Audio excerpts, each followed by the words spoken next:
صحابہ کرام فرماتے ہیں کہ نبی پاک علیہ الصلوۃ والسلام کے سامنے جب بھی کوئی ایسا عمل ایسا معاملہ پیش آتا جو گھبراہٹ والا ہوتا،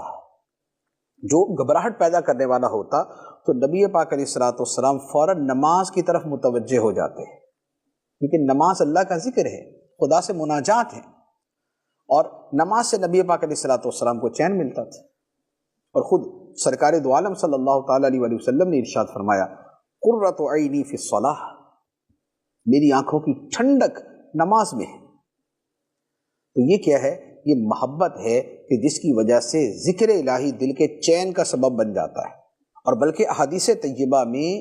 جو قلبی سکون کا عمل بتایا ہے وہ بھی اللہ کا ذکر ہی بتایا ہے۔ چنانچہ اس کے باقاعدہ اوراد و وظائف ہیں، لا الہ الا اللہ الحلیم الکریم رب العرش العظیم، اور اس کے علاوہ اور ہیں، تو وہ اللہ تعالیٰ کے اذکار ہیں کہ جنہیں بے چینی، بے قراری، گھبراہٹ، سٹریس، انزائٹی، اس کے علاج کے طور پر بیان کیا گیا کہ کسی کا دل کمزور ہے اور کسی کو گھبراہٹ ہوتی ہے یا پریشانیوں نے اس کو گھیرا ہوا کہ جس کی وجہ سے وہ بے چین اور بے قرار رہتا ہے، تو اللہ تعالیٰ کے ذکر کو معمول بنا لے، اس ذکر کو اپنے دل میں اتار لے، دل کو سکون مل جائے گا،